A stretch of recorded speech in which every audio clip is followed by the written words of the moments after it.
رسول اللہ صلی اللہ علیہ وسلم کی زندگی کے اہم واقعات۔ سب سے پہلے 40 سال زندگی نبوت سے قبل، اس میں سے چند واقعات ذکر ہو گئے۔ ایک اہم واقعہ ہے کعبۃ اللہ کی تعمیر، بیت اللہ کی تعمیر۔ آپ صلی اللہ علیہ وسلم کی عمر مبارک جب 35 سال کو پہنچی، جب آپ صلی اللہ علیہ وسلم 35 سال کے ہوئے تو ایک واقعہ پیش آیا مکہ مکرمہ میں قریش کے ہاں۔ انہوں نے ارادہ کیا کہ کعبۃ اللہ کی تعمیر کرے، اس لیے کہ کعبۃ اللہ کی عمارت بہت زیادہ بوسیدہ ہو گئی تھی، متاثر ہو گئی تھی۔ لیکن سب سے پہلے یہ ذہن میں بات رکھے کہ کعبۃ اللہ کی تعمیر تاریخ میں 5 مرتبہ ہوئی ہے۔ 3 مرتبہ تو مکمل ہوئی ہے اور 2 مرتبہ اس میں تھوڑی سی تبدیلی لائی گئی۔ سب سے پہلے حضرت آدم علیہ السلام کے زمانے میں، جب حضرت آدم علیہ السلام دنیا میں تشریف لائے تو بخاری شریف کی روایت ہے کہ اللہ تعالیٰ کی طرف سے حکم ہوا کہ کعبۃ اللہ کی تعمیر کرے، بیت اللہ کی تعمیر کرے، اور اللہ تعالیٰ کی طرف سے ان کو جگہ بتائی گئی، نشانات بتائے گئے، اور پھر انہوں نے کعبۃ اللہ کی تعمیر کی۔ اور پھر حکم ہوا کہ اب اس کا طواف کرے، تو انہوں نے طواف کیا۔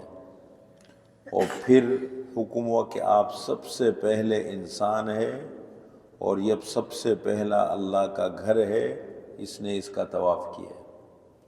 تو سب سے پہلے حضرت آدم علیہ السلام نے کعبۃ اللہ کی تعمیر کی۔ پھر اس کے بعد حضرت نوح علیہ السلام کے زمانے میں جب طوفان آیا تو پوری دنیا کے اندر آیا، اور اس سے کعبۃ اللہ کی جو بنیاد ہے وہ پوری ہل گئی، بلکہ ہٹ گئی، اور نشانات بالکل ختم ہو گئے۔ میں نے آپ کے سامنے جب سیرت کا آغاز کیا تھا تو میں نے ایک بات کہی تھی کہ انسانیت کی تاریخ کے 3 ادوار ہیں۔ ایک دور ہے حضرت آدم علیہ السلام سے لے کر حضرت نوح علیہ السلام تک۔ یہ وہ دور ہے کہ جس میں انبیاء تشریف لائے ہیں، لوگ کم تھے دنیا میں، لیکن انبیاء کے آنے کا کوئی دنیا میں شرک نہیں تھا، کفر نہیں تھا، سارے لوگ مسلمان تھے، توحید پر تھے۔ انبیاء آتے تھے، لوگوں کو زندگی گزارنے کا طریقہ سمجھاتے تھے، کیسے رہنا ہے، اخلاقیات کیا ہیں، معاشرت کیا ہے، مل جل کے کس طرح رہنا ہے، زندگی کس طریقے سے گزارنی ہے، اپنی زندگی کی ضروریات کو کس طریقے سے پورا کرنا ہے، یہ وہ چیز زندگی گزارنے کا طریقہ یہ سکھاتے تھے۔ سب سے پہلی مشرک قوم اور سب سے پہلی معذب قوم، انہوں نے دنیا میں شرک کیا اور پھر ان پر اللہ کا عذاب پڑا، وہ حضرت نوح علیہ السلام کی قوم ہے۔ 950 سال تک قرآن کہتا ہے کہ حضرت نوح علیہ السلام نے اپنی قوم کو سمجھایا۔ وَلَقَدْ أَرْسَلْنَا نُوحًا إِلَىٰ قَوْمِهِ فَلَبِثَ فِيهِمْ أَلْفَ سَنَةٍ إِلَّا 50 عَامًا۔ 950 سال یعنی بڑھا دو، 950 سال تک ان کو سمجھاتے رہے۔ جب نہیں مانے تو 950 سال کے بعد فَأَخَذَهُمُ الطُّوفَانُ وَهُمْ ظَالِمُونَ، طوفان نے ان کو پکڑا، تھے ظالم۔ تو جب حضرت نوح علیہ السلام کے زمانے میں یہ طوفان آیا تو یہ نام و نشان مٹ گئے سارے، صرف گنتی کے چند لوگ بچے، 83-84 لوگ بچے۔ ان کا بیٹا بھی گیا اس کے اندر ایک، ان کی اہلیہ بھی نہیں مانی، 3 بیٹے مسلمان ہوئے، باقی عام مسلمان تھے۔ تو پھر وقت گزرتا گیا، جب حضرت ابراہیم علیہ السلام کا دور آیا، حضرت نوح علیہ السلام سے لے کر حضرت ابراہیم علیہ السلام تک کا جو زمانہ ہے، اس کو ملت صابیہ کہا جاتا ہے، ملت صابیہ۔ پھر حضرت ابراہیم علیہ السلام کا دور جب آیا تو حضرت ابراہیم علیہ السلام پیدا ہوئے کہاں؟ ملک عراق کے اندر، کوسہ نامی جگہ میں، عراق میں پیدا ہوئے۔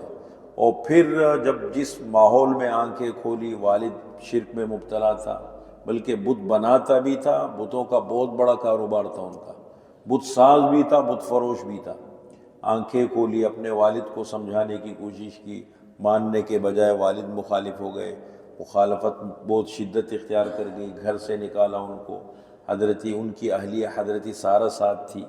پھر وہاں سے نکلے، بادشاہ بت خانے کا واقعہ پیش آیا، قرآن نے ذکر کیا ہے بڑی تفصیل کے ساتھ کہ انہوں نے بتوں کو توڑ دیا، بادشاہ وقت مخالف ہو گیا، انہوں نے آگ میں ڈال دیا۔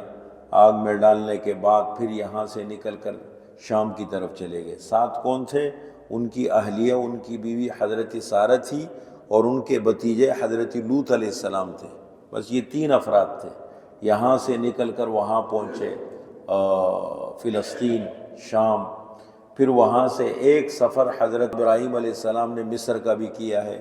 مصر میں ایک بڑا واقعہ ان کے ساتھ پیش آیا، ان بادشاہ وقت کی نیت خراب ہو گئی ان کی اہلیہ کے لیے، اللہ تعالیٰ نے ان کی حفاظت فرمائی، اور پھر بادشاہ وقت نے ان کو ایک حضرت ہاجرہ عطا کیا، ان کی بیٹی تھی یا جو بھی، ان کو ہدیے کے طور پر دیا۔ حضرت ابراہیم علیہ السلام نے ان سے نکاح کیا، ان دونوں کو لے کر شام واپس آ گئے۔ پھر اللہ تعالیٰ نے حضرت اسماعیل علیہ السلام عطا کیا حضرت ہاجرہ سے، ابھی حضرت سارہ کی اولاد نہیں تھی۔ حضرت اسماعیل علیہ السلام حضرت اسحاق علیہ السلام سے عمر میں 13 سال بڑے تھے، تو اللہ نے حضرت اسماعیل علیہ السلام عطا کیا۔ اب اللہ کا حکم ملا کہ اس بچے کو اور اس اہلیہ کو لے کر کے بواد غیر ذی زرع کے اندر چھوڑ کر آؤ، اس وادی میں جہاں نہ انسان کا نام و نشان ہے نہ کسی چیز کا نام و نشان ہے، ان کو چھوڑ کر آؤ۔ اللہ کے حکم کے مطابق وہاں چھوڑ کر آئے۔ جب وہاں چھوڑا تو پھر وقتاً فوقتاً چکر لگاتے تھے، گئے۔ پھر وہاں تو بنو جرہمہ کے آباد ہو گئے، جس کی میں نے تفصیل بتا دی آپ کے سامنے۔ یہ ساری باتیں میں وہ کسی اور حوالے سے کر چکا ہوں، اب چونکہ کعبۃ اللہ کی تعمیر کی بات ہے تو اس کو میں اس عنوان سے بتاتا ہوں۔ جب وہ حضرت اسماعیل علیہ السلام کی عمر پہنچی 13 سال کو، ذبح کا واقعہ پیش آیا کہ ان کو اللہ کے نام پہ ذبح کرو، وہ واقعہ بھی پورا ہو گیا، اللہ نے ان میں کامیابی نصیب فرما دی۔ اب اللہ کا حکم ملا کہ ہمارے گھر کی تعمیر کرو، کعبۃ اللہ کی تعمیر کرو۔ اب ظاہر بات ہے حضرت نوح علیہ السلام کے زمانے میں جب طوفان آیا تو اس کے تو نام و نشان مٹ گئے تھے، بالکل پتہ ہی نہیں تھا کہ یہاں پر کوئی کعبۃ اللہ ہے، بالکل نشانات ختم ہو گئے تھے۔ حضرت جبریل علیہ السلام تشریف لائے، قرآن کریم میں ہے، اور انہوں نے آ کر کے جو جو کعبۃ اللہ کی بنیادیں تھیں اس کے اوپر نشان لگا کے دے دیے کہ یہاں یہاں آپ نے دیواریں کھڑی کرنی ہے۔ قرآن کریم نے اس واقعے کا بھی ذکر فرمایا ہے، وَإِذْ يَرْفَعُ إِبْرَاهِيمُ الْقَوَاعِدَ مِنَ الْبَيْتِ وَإِسْمَاعِيلُ رَبَّنَا تَقَبَّلْ مِنَّا إِنَّكَ أَنْتَ السَّمِيعُ الْعَلِيمُ رَبَّنَا وَاجْعَلْنَا مُسْلِمَيْنِ لَكَ وَمِنْ ذُرِّيَّتِنَا أُمَّةً مُسْلِمَةً لَكَ وَأَرِنَا مَنَاسِكَنَا وَتُبْ عَلَيْنَا إِنَّكَ أَنْتَ التَّوَّابُ الرَّحِيمُ۔ یہ وہ دعائیں ہیں جو دوران تعمیر کی ہے۔ حضرت ابراہیم علیہ السلام دیواریں کھڑی کر رہے تھے اور حضرت اسماعیل علیہ السلام پتھر لا کے دے رہے تھے، تو دوران تعمیر یہ دعائیں مانگی۔ وَإِذْ يَرْفَعُ إِبْرَاهِيمُ الْقَوَاعِدَ، جب اٹھا رہے تھے حضرت ابراہیم علیہ السلام اور حضرت اسماعیل علیہ السلام بیت اللہ کی بنیادیں، ساتھ ساتھ دعائیں مانگ رہے، ربنا تقبل منا انک انت السمیع العلیم، اے ہمارے رب ہمارے اس عمل کو قبول فرما، بے شک آپ ہی سننے والے جاننے والے ہیں۔ ربنا وجعلنا مسلمین لک ومن ذریتنا امۃ مسلمۃ لک، ہمیں بھی اور ہماری اولادوں کو بھی اپنا فرما بردار بنا لے۔ وَأَرِنَا مَنَاسِكَنَا، ہمیں حج کے طریقے سکھا دے، حج کے مناسک ہمیں سکھا دے۔ وَتُبْ عَلَيْنَا، ہماری توبہ قبول فرما دے۔ یہ وہ دعائیں ہیں جو کعبۃ اللہ کی تعمیر کے درمیان چلتی رہی ہے دعائیں، اور جب کعبۃ اللہ کی تعمیر سے مکمل فارغ ہو گئے، آخر میں پھر ایک دعا مانگی ہے، ربنا وابعث فیہم رسولا منہم یتلو علیہم آیاتک ویعلمہم الکتاب والحکمت ویزکیہم انک انت العزیز الحکیم۔ اے اللہ ان مکہ والوں میں ایک شان والے پیغمبر بھیج دے جو انہی میں سے ہو، اس کے فرائض ذمہ داریاں کیا ہوں، یتلو علیہم آیاتک، تیری آیتیں ان کو پڑھ کر سنائے، وَيُعَلِّمُهُمُ الْكِتَابَ، ان کو کتاب کی تعلیم دے، والحکمت، ان کو حکمت کی تعلیم دے، ویزکیہم، اور ان کو پاک کرے، ان کا تزکیہ کرے، ان کو اچھے اخلاق سے آراستہ کرے۔ یہ وہ دعائیں ہیں۔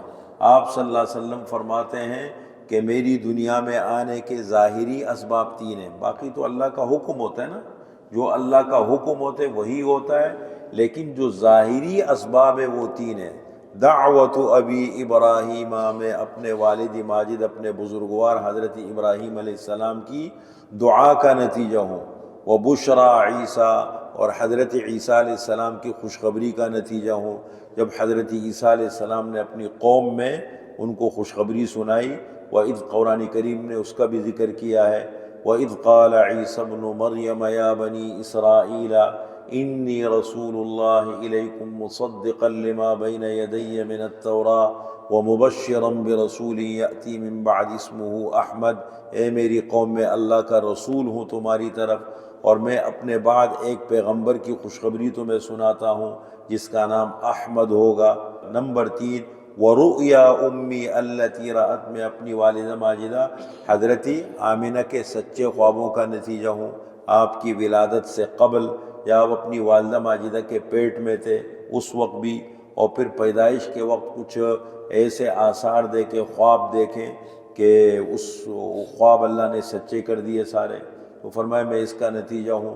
تو سب سے پہلے حضرت آدم علیہ السلام نے کعبۃ اللہ کی تعمیر کی، نمبر 2 حضرت ابراہیم علیہ السلام نے کعبۃ اللہ کی تعمیر کی، نمبر 3 جب آپ صلی اللہ علیہ وسلم کی عمر مبارک 35 سال کو پہنچی تو کعبۃ اللہ کی تعمیر بہت زیادہ بوسیدہ ہو گئی تھی۔ وجہ یہ ہے کہ یہ جو مکہ مکرمہ ہے نا، یہ بین الجبلین ہے، دو پہاڑوں کے درمیان ایک وادی ہے، بالکل ایسے نیچے کو، تو جب بارشیں ہوتی تھی پانی آتا تھا تو وہ سارا پانی یہاں جمع ہو جاتا، اور خصوصاً پھر کعبۃ اللہ یہ پوری دنیا کا سینٹر ہے، بالکل بیچ ہے، اس لیے اس کو مکہ کہتے ہیں۔ مکہ کو مکہ کیوں کہتے ہیں؟ مکہ کے معنی ہے ناف، جیسے ناف انسان کے جسم میں بالکل بیچ میں ہے، تو اسی طریقے سے کعبۃ اللہ پوری دنیا کا سینٹر ہے۔ اب وہ پانی سارا آ کے، اور جب جمع ہوتا تھا مکہ میں تو مکہ سے آ کے اس کا جو مین سینٹر تھا وہ کعبۃ اللہ کی جگہ پر جمع ہوتا تھا۔ حضرت ابراہیم علیہ السلام کے زمانے میں جب کعبۃ اللہ کی تعمیر ہوئی تھی تو اس کی چھت نہیں تھی، اوپر دیواریں تھی لیکن اوپر سے چھت نہیں تھی، خالی۔ ظاہر بات ہے بارش کا پانی آ کے اندر بھی جمع ہوتا تھا، سائڈوں سے بھی آ کے چاروں طرف سے پانی جمع ہوتا تھا، اور پھر اس کی دیواریں اتنی اونچی تھی، حضرت ابراہیم علیہ السلام نے جہاں تعمیر کی تھی تو تقریباً 9 اس ہاتھ کے برابر، یعنی انسان کے قد سے تھوڑی سی اونچی دیواریں تھیں، بس یہ اس کی دیواریں تھیں۔ تو اتنی عمارت بوسیدہ ہو گئی تھی۔ اب ابراہیم علیہ السلام رسول اللہ صلی اللہ علیہ وسلم کے درمیان تقریباً لکھتے ہیں 3500 سال بنتے ہیں، تو عمارت بڑی متاثر ہو گئی تھی۔ تو مشرکین قریش نے جب آپ کی عمر مبارک، آپ صلی اللہ علیہ وسلم کو ابھی نبوت نہیں ملی تھی، آپ کی عمر 35 سال کی تھی، انہوں نے ارادہ کیا کہ کعبۃ اللہ کی تعمیر کرے، مل جل کے اتفاق رائے سے۔ جب اتفاق ہو گیا تو اب یہ سوچا کہ اس کی عمارت کو منہدم کیسے کرے۔ ظاہر بات ہے ان کے دلوں میں تھے مشرک، لیکن ان کے دلوں میں بڑی عظمت تھی۔ اب وہ ہاتھ کیسے لگائے، سوچتے سوچتے بڑے وہ گھبراتے تھے کہ خدا نخواستہ ایسا وہ ہاتھ لگا دے کوئی نیا مسئلہ کھڑا ہو جائے۔ تو اب ولید ابن مغیرہ اس نے کہا کہ حضرت خالد ابن ولید کے والد، انہوں نے کہا ہم کوئی غلط کام تھوڑی کر رہے ہیں، ہم تو ایک خیر کا کام کر رہے ہیں، لا نرید الا الخیر، ہم تو خیر کا ارادہ چاہتے ہیں۔ چنانچہ انہوں نے ہمت کی اور اپنے ساتھ سامان لے جا کر کے جب کعبۃ اللہ کو ایک دیوار انہوں نے گرائی تو لوگوں نے کہا بھی صبر کرو، صبح کا انتظار کرو کہ اس کے اثرات کیا آتے ہیں۔ اچھے اثرات آتے ہیں، مثبت۔ جب صبح ہو گئی تو کچھ ایسا نہیں ہے، تو لوگوں ہمت پیدا ہو گئی، پھر انہوں نے کعبۃ اللہ کو گرایا۔ پھر پتہ لگا کہ جدہ کی بندرگاہ پر ایک تجارتی جہاز آ کے ٹکرا گیا ہے، وہ ٹوٹ گیا ہے، اور اس کے تختے ہیں، اس کے اندر بڑا قیمتی سامان ہے، وہ بیچنا چاہتے، تو ولید ابن مغیرہ وہاں پہنچا، وہاں اس کا سودا کیا، وہ خرید لیا۔ اس کے اندر ایک رومی معمار بھی تھا، روم کا رہنے والا، معمار مطلب انجینئر، ایک انجینئر بھی تھے اس کے اندر۔ ان سے بات کی، یار ہم کعبۃ اللہ کی تعمیر کرنا چاہتے ہیں، اگر آپ ہمارے ساتھ چلے۔ ان کے ساتھ باقاعدہ مزدوری طے کی، ان کو لے کر آ گئے، ان کی نگرانی میں کعبۃ اللہ کی انہوں نے تعمیر کی۔ یہ تو اس میں ایک چیز ہے ابو وہب بن عمر مخزومی، یہ ایک بزرگ آدمی تھے، بہت بڑے، رسول اللہ صلی اللہ علیہ وسلم کے والد کے ماموں لگتے تھے، حضرت عبداللہ کے ماموں تھے۔ انہوں نے کہا کہ بھائی کعبۃ اللہ کی تعمیر تو کر رہے ہو، لیکن ایک چیز کا خیال رکھنا ہے، بالکل حلال پیسہ اس میں لگے گا، مشکوک حرام تو تصور بھی نہیں ہے، مشکوک قسم کا پیسہ بھی ہم اس کی تعمیر پر نہیں لگائیں گے، اور اس میں حلال پیسہ لگے گا۔ اب اس کے لیے جب یہ شرط لگائی تو وہ لوگ بڑے محتاط ہو گئے۔ اب ظاہر بات ہے ہر آدمی کو ڈر لگتا ہے نا، جیسے آج کل کے دور میں آدمی پیسہ نکالے گا تو یہ بھی تو ٹھیک نہیں ہے، یہ بھی ٹھیک نہیں ہے، یہ کہاں سے آئے، یہ کہاں سے آئے، وہ کہاں سے ڈھونڈو گے، بڑا مشکل کام ہوتا ہے۔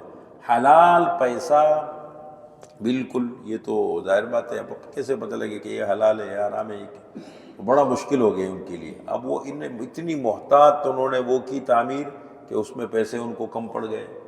اب بہرحال پہلا مسئلہ تو یہ ہو گیا، کعبۃ اللہ کی تعمیر ہو گئی۔ تعمیر جب ہو گئی تو آپ حضرات نے دیکھا ہے وہاں پر میزاب رحمت ہے، ایک طرف ملتزم ہے، حجر اسود ہے، رکن یمانی ہے، 4 کونے ہیں۔ رکن یمانی جو یمن کی طرف کونا پڑتا ہے، رکن عراقی جو عراق کی طرف کونا پڑتا ہے، رکن شامی جو شام کی طرف پڑتا ہے، اور ایک ہے حجر اسود۔ یہ 4 کونے ہیں کعبۃ اللہ کے۔ اب انہوں نے جب کعبۃ اللہ کی تعمیر کی تو پیسے حلال اتنے ان کے حساب سے کم پڑ گئے کہ ایک حصہ انہوں نے یہ جو حتیم ہے، جو رنگ بنا ہے نا، سائڈوں پہ رنگ ہے جہاں میزاب رحمت اوپر سے گرتا ہے، یہ حصہ بھی کعبۃ اللہ کا ہے۔ انہوں نے اس کو اس لیے الگ رکھا کہ پیسوں کی کمی ہے، تھوڑا سا انتظار کر لیتے، فی الحال دیوار کھڑی کر دیتے، نشان لگا دیے، جب پیسے آئیں گے تو اس کو اس میں شامل کر دیں گے۔ تو یہ حصہ باہر رہ گیا۔ پھر اس کے بعد جب حجر اسود کو اپنی جگہ پر رکھنے کا وہ آیا، موقع آیا، تو کہنے لگے یہ تو ہر قبیلہ، 10 قبیلے تھے قریش کے ٹوٹل، مین قبیلے کا نام تھا قریش، اس کے ضمن میں 10 قبیلے تھے، بنو ہاشم جو آپ صلی اللہ علیہ وسلم کا خاندان ہے، بنو امیہ حضرت عثمان بنو امیہ سے ہے، بنو تیم حضرت ابوبکر تیم قبیلے سے تھے، بنو عدی حضرت عمر عدی قبیلے سے تھے، بنو اسد، بنو نوفل، بنو زہرہ آپ صلی اللہ علیہ وسلم کی والدہ ماجدہ بنو زہرہ سے تھی، بنو سہم، بنو جمح، یہ 10 قبیلے تھے قریش کے۔ اب جب تعمیر بھی کی گئی تو سب قبیلوں کے درمیان عمارت کو تقسیم کیا گیا تاکہ کوئی قبیلہ محروم نہ رہے، اور یہ سعادت اور شرف ہر ایک کو حاصل ہو، اس لیے یہ حصہ 1 2 3 قبیلوں کو یہاں لائے گیا، تم تینوں مل کر یہاں دیوار کھڑی کرو، تم یہ کرو، باقاعدہ اس کو تمام قبائل پر تقسیم کیا گیا۔ لیکن جب حجر اسود کو اپنے کونے میں لگانے کا موقع آیا تو اس موقع پر یہ جھگڑا کھڑا ہو گیا کہ کون رکھے اس کو، حجر اسود کو کون اٹھائے اور کون اپنی جگہ پہ رکھے۔ ہر ایک نے کہا یہ ہم کریں گے۔ اب یہ اتنی وہ محبت کبھی ہوتی ہے نا، اندھی محبت بھی بڑی خطرناک ہوتی ہے۔ اب وہ اتنی محبت تھی کہ عرب جب بالکل 5 دن تک تعمیر کا کام رکا رہا، کام رک گئے، 5 دن گزر گئے، اور بالآخر سب نے اپنی جو ہے نا وہ خون کے پیالے کے اندر اپنی انگلیاں ڈبو دی، یہ تو ہم کریں گے، کسی اور کو کرنے نہیں دیں گے، جھگڑا کھڑا ہو گیا۔ اب اس میں ایک حضرت ام سلمہ رضی اللہ تعالی عنہ جو حضور صلی اللہ علیہ وسلم کی ازواج مطہرات میں سے، ان کے والد محترم انہوں نے کہا کہ ایک کام کر لے، اس پہ جھگڑا کرنے کی ضرورت نہیں ہے اور کوئی فائدہ بھی نہیں ہے، کسی کے ہاتھ کچھ نہیں آئے گا، جنگ ہو جائے گی، جھگڑا ہو جائے گا، تعمیر ناقص رہ جائے گی، اور خواہ مخواہ جو ہے نا اختلافات ہو جائیں گے، اس کا کوئی مل جل کر حل نکالو۔ اور ہر مسئلے کا حل ہوتا ہے، انسان جب سنجیدہ ہو، قربانی دینے کا جذبہ ہو، ہر مسئلے کا حل نکلتا ہے۔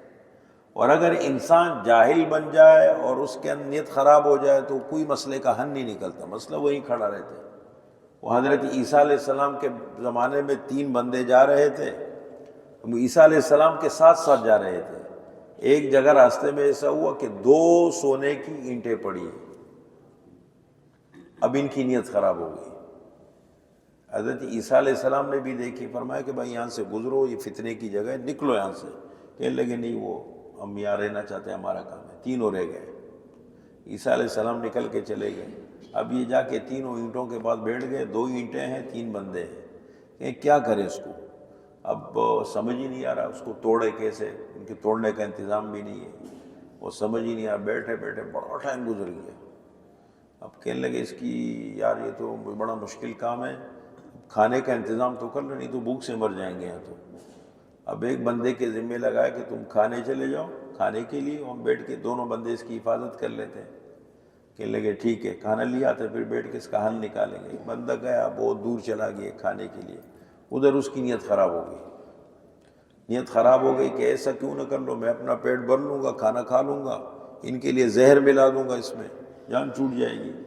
ادھر ان دونوں کی نیت خراب ہو گئی، یہ آ جائے گا، ہم کوئی بہانہ بنا لیں گے کھانا، اور پھر اس کی کو جھگڑا ہو جائے گا، ہم اس کو مار دیں گے، ایک آپ کا ایک میرا ہو جائے گا۔ دنیا کا انجام یہی ہوتا ہے کہ جو ناجائز طریقے سے، غلط طریقوں سے انسان کماتا ہے نا، حرام، نہ حلال نہ حرام، اس کا بالآخر انجام یہ نکلتا ہے، خود نہیں تو بچے لڑ پڑتے ہیں۔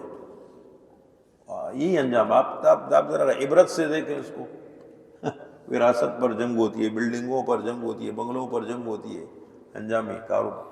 اب وہ یہ ہوا کہ یہ دونوں، ادھر اس کی نیت خراب ہو گئی، ادھر ان کی نیت خراب ہو گئی۔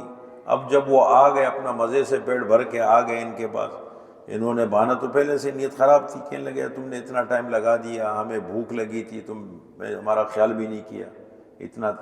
نے کہا بھائی دیر ہو گئی، دور جگہ تھی، میں گیا تھا، ٹائم تو لگنا تھا۔ جھگڑا شروع ہو گیا، انہوں نے مل کے، یہ دو تھے وہ ایک تھے، انہوں نے مار دیا اس کو، قتل کر دیا۔ قتل کر کے مزے سے بیٹھ گئے کہ اب تو سکون ہو گیا، اب بیٹھ کے کھانا کھا لیتے ہیں سکون سے، ایک آپ کا ایک میرا، چلے جاتے ہیں۔ جب ان دونوں نے کھانا کھایا تو وہ دونوں بھی، زہر اس میں ملایا تھا اس نے، وہ دونوں بھی ادھر ہی لیٹ گئے۔ حضرت عیسیٰ علیہ السلام جب گزرے، سونے کی اینٹیں وہیں پڑی ہے اور تینوں کی لاشیں پڑی ہیں۔ یہی ہوتے عرب، اتنے جاہل تھے نا عرب، یہ اتنے کہ چھوٹی چھوٹی باتوں پہ ایسے لڑتے تھے کہ زمانہ دراز تک ان کی جنگیں چلتی تھیں۔ اب اس کے اوپر انہوں نے کیا کیا، حجر اسود کے اوپر، بھائی یہ لگا لے، وہ لگا لے، تم لگا لو، کون سے آسمان پہ پہنچے گا؟ جو قربانی دیتا ہے نا اس کو اللہ کبھی محروم نہیں کرتا۔ یہ اصول یاد رکھے دنیا میں، جو انسان قربانی کا جذبہ رکھتا ہے اس کو اللہ ہمیشہ نوازتے ہیں، خصوصاً حق پر ہونے کے باوجود۔ گھر میں، معاملات میں، زندگی میں ایسے معاملات آ جائیں کہ آپ حق پر ہیں اور اس کے باوجود آپ قربانی دے رہے ہیں، اس کے اثرات آپ کی اولاد میں نظر آئیں گے۔ یہ بڑا عجیب، اس کی دنیا میں بڑی مثالیں ملتی ہیں۔ میں تو بہرحال یہ جھگڑا کرو گے تو انہوں نے بڑا اچھا کہا کہ دیکھو تم جھگڑا جب کرو گے تو حل کبھی نہیں نکلے گا، فائدہ کوئی نہیں ہے، کسی کے ہاتھ کچھ نہیں آئے گا، کوئی حل سوچو۔ کہنے لگے آپ بتائیں، ایک بہت بزرگ آدمی تھے، کہنے لگے آپ حل بتائیں کیا حل ہے؟ کہنے لگے میرے ذہن میں تو یہ آ رہا ہے کہ صبح سب سے پہلے جو کعبۃ اللہ میں داخل ہو اس کو اختیار دے دو، وہ جو فیصلہ کر لے ہمارا، جو بھی آ جائے سب سے پہلے۔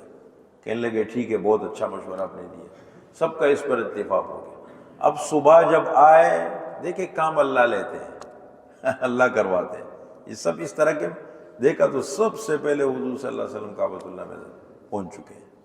جب حضور صلی اللہ علیہ وسلم کو دیکھ کے نا، ھذا محمد الامین رضینا، ھذا محمد الامین، یہ تو محمد امین ہے، ہم ان کے فیصلے پر راضی ہیں۔ اور آپ صلی اللہ علیہ وسلم نے بھی، یہ تو مجھے اور آپ کو کہانی لگتی ہے نا، اس لیے کہ ہمارے زمانے میں نہیں، ہمارے گھر میں کب کسی ایک چیز پہ جھگڑا ہو جائے، تماشا دیکھو کیا ہوتا ہے، کورٹ کے چکر کاٹتے ہیں۔ اس دن ایک خاندان آیا، کورٹ، زمانہ ہو گیا اور کورٹوں میں کیس چل رہے، اتنی پراپرٹی ہے، اتنا بڑا کام ہے، کاروبار ہے، جگہ۔ میں نے ان کو بولا کہ خدا کے بندو، اس کو کرو گے تم کیا؟